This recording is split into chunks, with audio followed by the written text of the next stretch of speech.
अस्सलाम दोस्तों, में खुशामदीद। इलेक्शन कमीशन का कंट्रोल लग ऐसे रहा है कि चीफ इलेक्शन कमिश्नर जनाब सिकंदर सुल्तान राजा साहब के हाथ से निकल गया है। ऐसा महसूस हो रहा है जैसे कोई खलाई मखलूक है, उसने इलेक्शन कमीशन ऑफ पाकिस्तान के दफ्तर के ऊपर ना सिर्फ कब्जा कर लिया है बल्कि नामालूम अफराद या ना नजर आने वाली जो कुव्वतें हैं वो इस वक्त वहां पर मुतहरक हैं और तमाम के तमाम फैसले बाला ही बाला किए जा रहे हैं। नीचे से चाहे जो मर्जी बंदा चीखो पुकार मचाए, खत लिखे, टेलीफोन करे कि जनाब हमारी आंखों के सामने पुलिस एहलकार उम्मीदवारों से कागजात नामजदगी छीन रहे हैं, दौड़े लगा रहे हैं, भाग रहे हैं। यहाँ पर लोग जो है इलेक्शन कमीशन ऑफ पाकिस्तान के रूबरू आने से घबरा रहे हैं। लेकिन मजाल है कि किसी के कान से धुआं तक निकले, मजाल है कि किसी के सर पर जूं तक रिंगे। लगता है मेरे जैसा सारा उनका जूं रिंगती नजर आ जाती दूरों। अब सूरत हाल ये है जनाब कि इस सारे मामलात ने इलेक्शन कमीशन ऑफ पाकिस्तान की इस सारी की सारी सूरत हाल को बहुत ही ज्यादा नुकसान पहुंचाया है। उसकी क्रेडिबिलिटी को कोई इस वक्त तस्लीम करने के लिए तैयार नहीं है, कोई पुरसाने हाल नहीं है, ना कोई सुनने वाला है और ना ही कोई रोकने वाला है। क्यों? ये एक बहुत इंपॉर्टेंट सवाल है। सवाल ये भी है कि क्या ये जो सब कुछ हो रहा है, इलेक्शन को खास अंदाज से मुतनाज़ा बनाया जा रहा है, क्या ये सब कुछ एक सोचे समझे मंसूबे के तहत हो रहा है? क्या इलेक्शन कमीशन ऑफ पाकिस्तान को गैर फाल बनाना, इलेक्शन कमीशन ऑफ पाकिस्तान को गैर मौसर बनाना भी उसी एजेंडे का हिस्सा है? सवाल ये भी है कि अगर जो खतूत लिखे गए हैं इलेक्शन ऑफिसर्स की तरफ से, पाकिस्तान भर के मुख्तलिफ इलेक्शन ऑफिसर्स की तरफ से जनाब सिकंदर सुल्तान राजा साहब को, जो इस वक्त लापता नजर आ रहे हैं, जो इस वक्त किसी खलाई शटल में बैठे हुए नजर आ रहे हैं, उनको अमलन ग्राउंड के ऊपर इस वक्त जो उनको परेशानी नजर आनी चाहिए इलेक्शन कमीशन को, वो हमें किसी सूरत नजर नहीं आ रही। सवाल ये है कि अगर उम्मीदवार जो कागजात नामजदगी जमा कराने में नाकाम रहते हैं, उनकी तरफ से अगर इस सारी की सारी सूरत हाल को किसी अदालत के अंदर, लाहौर हाई कोर्ट के अंदर, इस्लामाबाद हाई कोर्ट के अंदर या सुप्रीम कोर्ट ऑफ पाकिस्तान के अंदर चैलेंज किया जाता है, तो फिर क्या सूरत हाल होगी? क्या उन लोगों को कागजात नामजदगी जमा कराने की इजाज़त दी जाएगी? क्या उनको कागजात नामजदगी जमा कराने की इजाज़त देने के लिए इलेक्शन शेड्यूल में तब्दीली की इलेक्शन कमीशन ऑफ पाकिस्तान को इजाज़त दी जाएगी?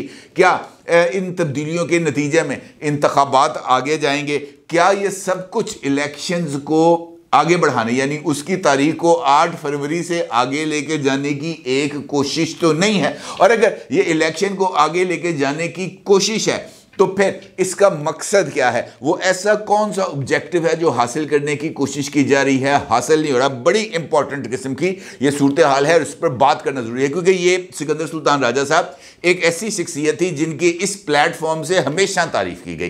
खासतौर पर डस्का का जो इवेंट है वो मेरी और आपकी याददाश्त में हमेशा के लिए ताज़ा रहेगा, क्योंकि उस इलेक्शन में इमरान खान की फस्तायत को चैलेंज किया था जनाब सिकंदर सुल्तान राजा साहब ने, ये कहते हुए कि मेरी मौजूदगी के अंदर अगर एक भी वोट चोरी हो जाए तो फिर ऐसी की तैसी वो बैलेट बॉक्सेस जिनको धुंध के अंदर गुम करने की कोशिश की गई थी, नाक से लकीरें निकलवा कर जनाब सिकंदर सुल्तान राजा साहब ने उनको निकलवाया था, बल्कि उन इंतखाबात की साख के ऊपर ऐसे सवालात खड़े किए थे जिनका जवाब देना खुद इमरान खान साहब और उनको उम्मीदवार यानी उस्मान डार साहब एंड कंपनी के लिए बिल्कुल भी मुमकिन नहीं था। और फिर उसका एंड रिजल्ट ये निकला कि डस्का के अंदर रीपोल हुआ और उस रीपोल के नतीजे में मोहतरमा नौशीन इफ्तिखार साहिबा इलेक्शन जीती और अली असजद जो है मल्ली साहब वो इलेक्शन हार गए। इसका मतलब ये है जनाब कि ये जो सूरत हाल है, इस सूरत हाल में वो वाला सिकंदर सुल्तान राजा जो इस तरह के डेयरिंग स्टेप लिया करता था वो हमें नजर नहीं आ रहा।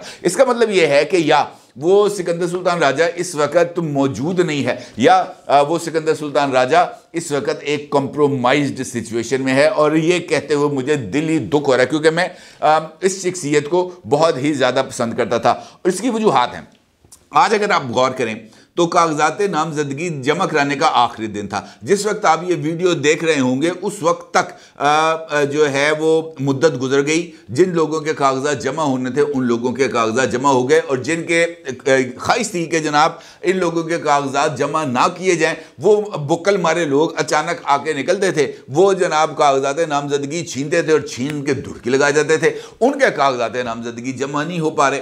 तो इस सिचुएशन के अंदर इन इंतखाबात के ऊपर क्या साख रह जाएगी? बहुत बड़ा सवालिया निशान रह जाएगा ना कि जनाब जो लोग कागजात नामजदगी जमा कराने आए उनका कागजात नामजदगी जमा नहीं हुआ। और फिर हैरत की बात यह है कि एक जानिब ये वाली सिचुएशन चल रही है, दूसरी जानिब गुज़िश्ता 3 दिन जो लोग कागजात नामजदगी जमा कराने जा रहे थे, वीडियोस पोस्ट कर रहे थे, उनके कागजात नामजदगी अचानक जमा हो गए। मिसाल देता हूँ आपको कल चौधरी शुजात हुसैन साहब की हमशीरा और चौधरी मोनस इलाही साहब की वालदा चौधरी परवेज़ इलाही साहब की एहलिया मुहतरमा की एक वीडियो आई जहां पर वो रोते हुए दाद रसी के लिए मुतालबा कर रही थी और कहते कि हम किस मुसीबत में फंस गए हैं। भाई अगर आपने कागजात नामजदगी नहीं लेने तो हमें बता दो कि जनाब हमने आपके कागजात नामजदगी वसूल नहीं करने, हम घर चले जाते हैं। या अगर बता दो कि हमने इस हल्के में इलेक्शन नहीं कराने तो हम इलेक्शन नहीं लड़ते, हम घर चले जाते हैं, लेकिन हमें बेइज्जत तो ना करें। और वो खातून जिस तरीके से बोल रही थी वो यकीनी तौर पर इस बात की तरफ इशारा था कि एक इज्जतदार खातून को अगर इस तरीके से सरे बाजार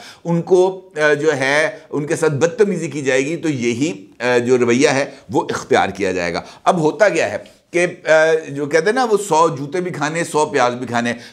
मोनस इलाही के कागज़ जमा हो गए, चौधरी परवेज़ इलाही साहब के कागज़ जमा हो गए, चौधरी मोनस इलाही साहब की वालदा के कागज़ जमा हो गए, अली अमीन गंडापुर के कागज़ जमा हो गए, इमरान खान के कागज़ जमा हो गए। और भाई फिर अगर इमरान इस्माइल वगैरह वगैरह अली जैदी हर एक के कागज़ जमा हो गए। भाई अगर ये कागज़ जमा कराने ही थे, अगर तो ये कागज आखिरकार जमा करने ही थे तो फिर इतना रौला डालने की क्या जरूरत थी। और अगर कागज नहीं जमा करने थे तो ये जिन लोगों के कागज जमा नहीं हो सके इनके कागज जमा करने में क्या मुसीबत है। अजीबो गरीब सी एक माहौल है, एक खिचड़ी सी बनाई गई है जिसको समझा नहीं जा रहा। अब मुझे ऐसे लग रहा है कि ये जो सारे का सारा माहौल बनाया गया, ये जो सवालात मैंने आपके सामने रखे हैं, ये इसी सिलसिले की कड़ी है। होगा क्या कि वीडियोस बनी हुई हैं, अब तो खतूत आ गए हैं जिनका अक्स आप अपनी स्क्रीन पर देख सकते हैं। इलेक्शन सूबाई election commissioners, regional election commissioners, deputy election commissioners के दीगर एहलकारों के खतूत जिनमें से 4 इस वक्त आप अपनी स्क्रीन पर देख सकते हैं। ये पहुंच गए सिकंदर सुल्तान राजा साहब के पास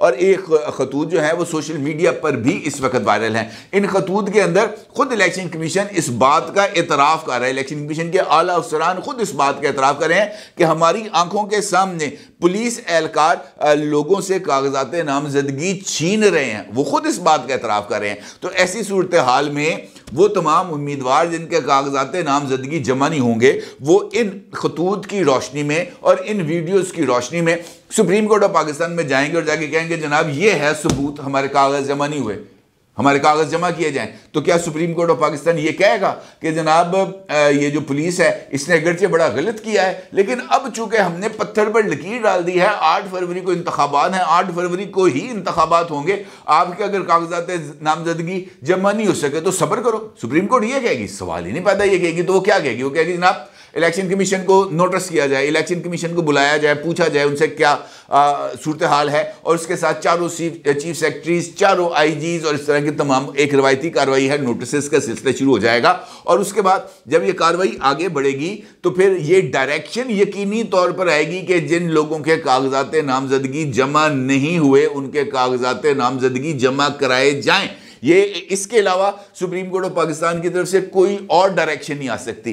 तो फिर मेरा सवाल यह है कि अगर सुप्रीम कोर्ट के कहने पर ही कागजात नामजदगी जमा करने हैं तो सुप्रीम कोर्ट के दफ्तर के अंदर ही बेंच लगा के सारे आरओस को, डीआरओस को उधर बिठा दिया जाए कि जनाब जिसने आना है वो जाके यहाँ पर कागज जमा कराए। क्योंकि अगर सिविलियन प्रीमिसेस के अंदर, अगर डिप्टी कमिश्नर के ऑफिस के अंदर जाके कागज जमा कराने हैं तो फिर कागज जमा नहीं हो सकते थे। फिर अगर सुप्रीम कोर्ट के कहने के ऊपर इलेक्शन शेड्यूल के अंदर तब्दीली होगी, क्योंकि अगर बनाया जाएगा, तरीकत इजाफा किया जाएगा तो फिर इलेक्शन शेड्यूल में तब्दीली होगी, और इलेक्शन शेड्यूल में तब्दीली का असर जो अगले इकदामात हैं उसके ऊपर भी पड़ेगा, उम्मीदवारों की हतमी फहरिस्त पर पड़ेगा, जांच पड़ताल पर पड़ेगा, एतराज़ात पर पड़ेगा, कागजात नामजदगी की विड्रॉल पर पड़ेगा, उम्मीदवारों की हतमी फहरिस्त पर पड़ेगा। हर एक चीज़ पर उनका डेट्स के ऊपर असरात आएंगे और उसके नतीजे में इलेक्शन की डेट आगे हो सकती है। और अगर ऐसा करना है, अगर इलेक्शन को आगे ही लेके जाना है, क्योंकि एंड रिजल्ट तो ये निकलना है, अगर इलेक्शन ही आगे लेके जाना है तो भाई सीधे सीधे तरीके से ले दो, कह दो जनाब हमने इस तरीके को इलेक्शन नहीं कराना,